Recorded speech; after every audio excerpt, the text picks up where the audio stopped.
Welcome, Nice and Blunt. It's Wednesday, and it's time to take a look ahead at the Week 5 schedule and make all my win-loss predictions for next week. These are the Week 5 matchups.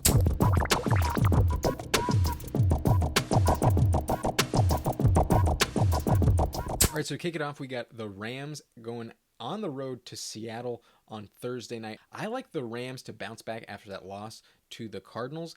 And I got to be honest with you, Seattle's offense looks kind of broken. Like, I get that they scored 28 points in that win over San Francisco last week. However, without a deep shot to Tyler Lockett, then they're kind of inept sometimes. And I think they're really going to struggle against this Rams defense. It's not as good as it was last year, but still, the Rams have some pieces on both sides of the ball. I think Matthew Stafford is going to be a lot better than he was in the last game. I think they were all on a bit of an emotional high coming off that win against Tampa Bay, and that's why they're going to come out a lot better this week and beat the Seahawks on the road. The Seahawks play calling is not really the most innovative, definitely not in the way that Sean McVay's is, so I definitely prefer the Rams on the road. The New York Jets will be playing the Falcons in the morning, and this game is in London for a reason. We don't want to watch it, so to put it on at 6:30 a.m.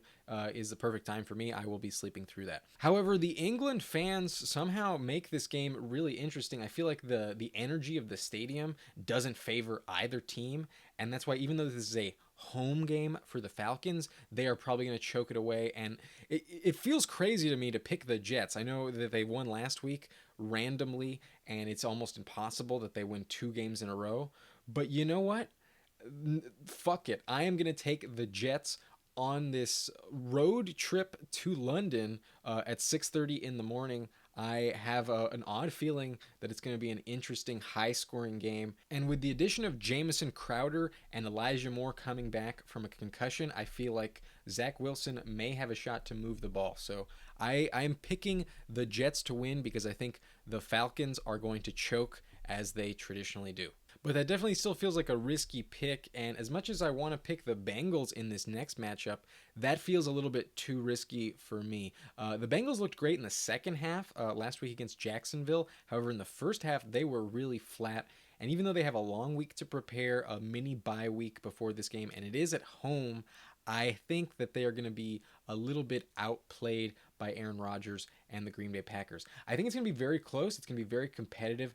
However, I don't think that the return of T. Higgins is going to be enough of a boost. The defense just isn't consistent enough yet in order for me to believe that they'll be able to stop Aaron Rodgers and Aaron Jones. So give me Green Bay on the road. I still believe in Aaron Rodgers and Davante Adams connection. And then Detroit on the road at Minnesota. The Vikings feel like an easy pick in this one. Detroit is going to struggle to win games all year long.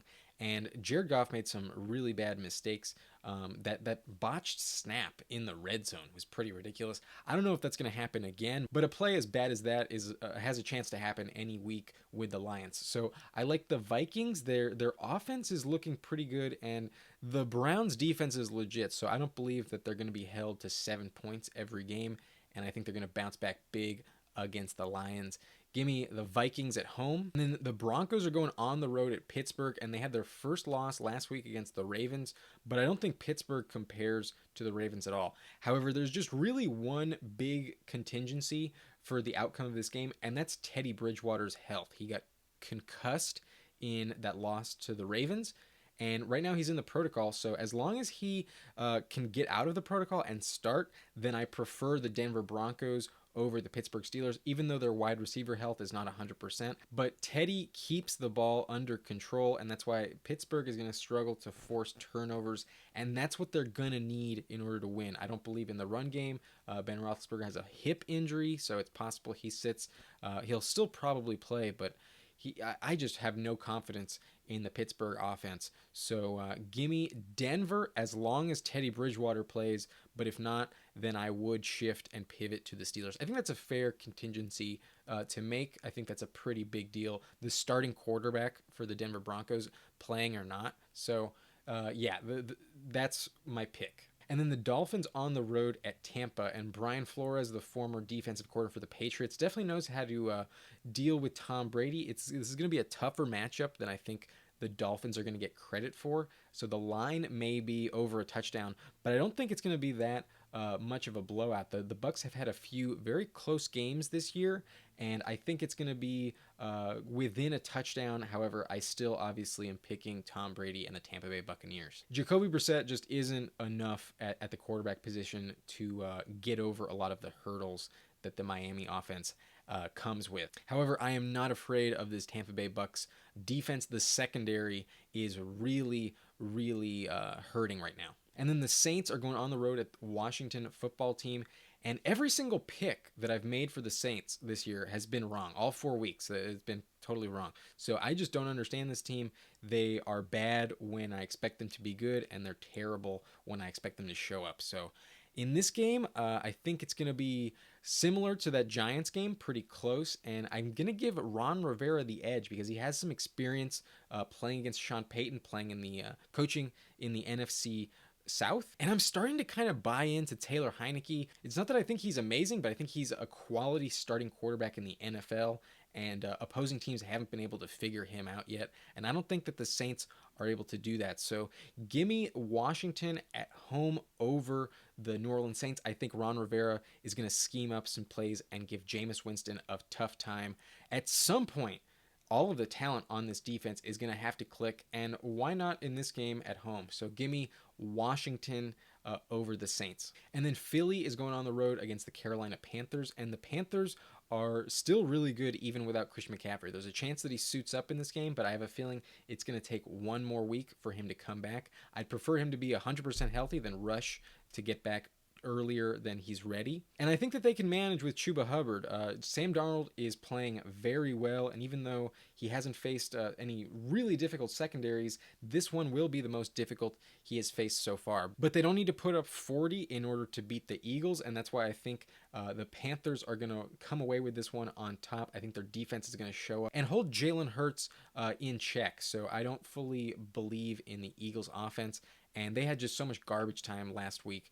I don't think that's going to be a consistent output for them on offense. So give me the Panthers at home, and then Tennessee at Jacksonville. The Titans were so embarrassed last week against the Jets, so you know that they're going to have a really rough time at practice this week. They're probably going through hell today with Mike Vrabel after that loss to the Jets in overtime.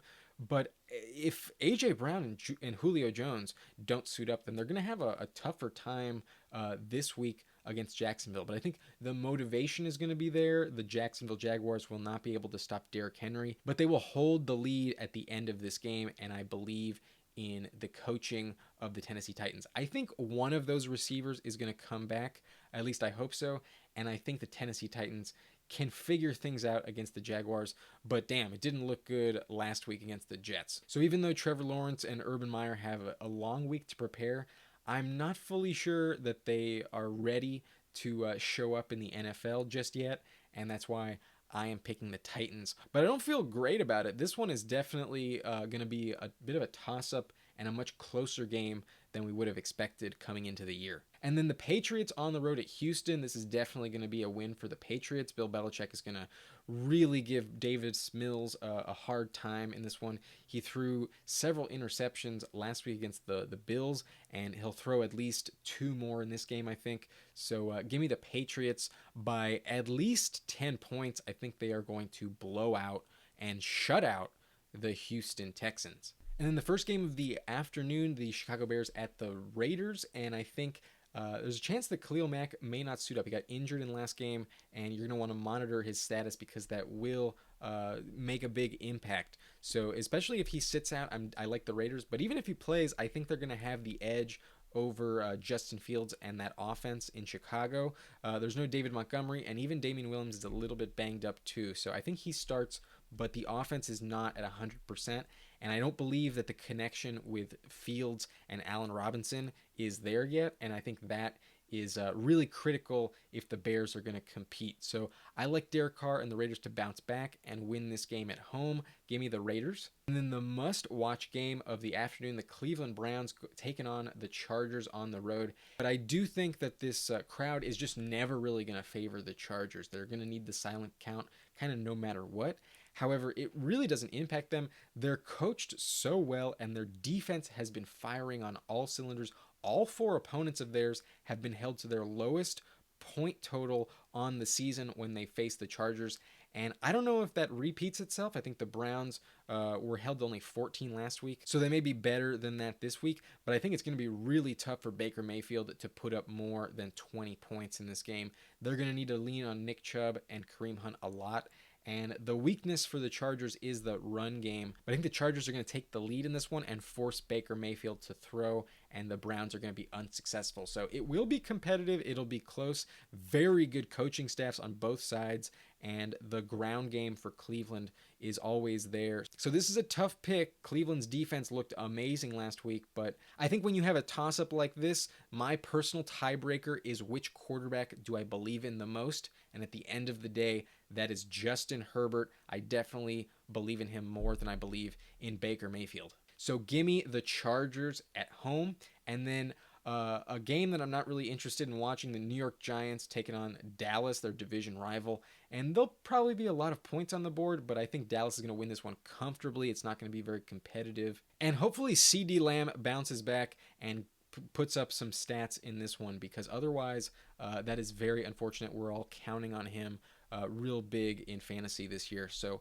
hopefully he gets it on track. I believe in him long term, but if they're as successful on the ground and with the tight ends, then it's possible that another game like last week could happen at some point. But I don't think it's going to happen this week. I think they're going to get him the ball early and often. I like Dallas to win this game quite comfortably. And then another division matchup, the San Francisco 49ers on the road at the Cardinals, who just beat the Rams. And the Cardinals are firing on all cylinders, have one of the best offenses in the league, and they are undefeated at the moment. So I don't think that's going to change. And with Trey Lance under center, I think he's going to have a really tough time against J.J. Watt and Chandler Jones.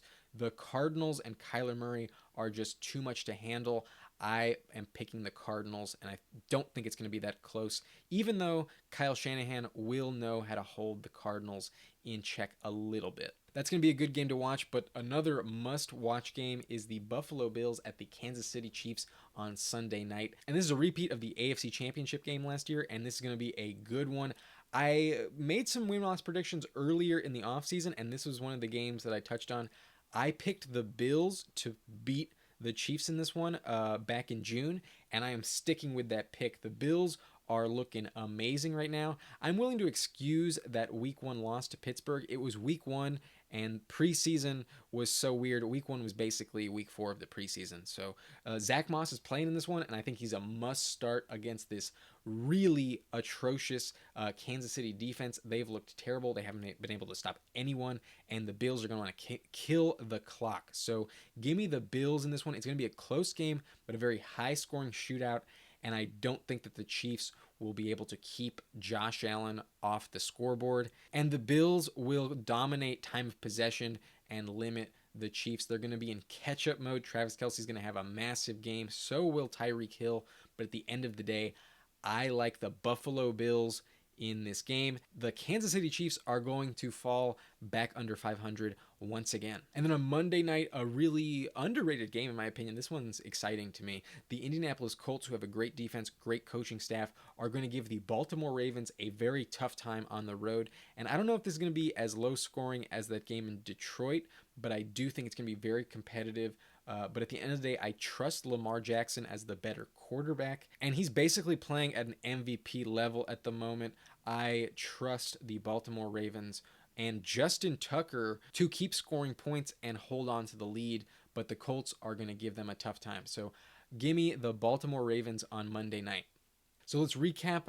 Let's run through all those one more time. I got the Rams on the road at Seattle, the Jets on the road in London over the Falcons, the Green Bay Packers over the Bengals, the Vikings at home over Detroit, the Broncos as long as Teddy Bridgewater plays, but otherwise I'll take the Steelers, and then the Buccaneers over Miami in a close, less than 1 score game. Even though I've been wrong about the Saints every single time, I am picking them to lose against Washington on the road. I think the football team will edge out the win.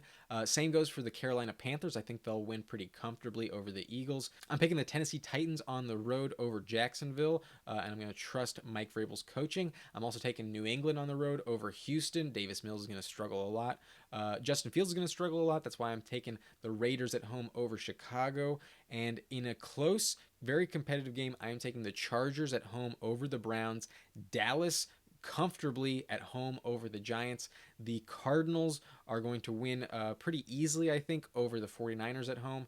And the Buffalo Bills are going to beat the Kansas City Chiefs on the road at Arrowhead. And on Monday night, I'm picking the Ravens at home. So there's a few really risky picks on here, especially that New York Jets pick, but I feel pretty confident. Last week was a great week for me record-wise. I was only wrong about 3 games. I finished 13-3, and that brings my overall record on the season to 40-24 in these win-loss predictions.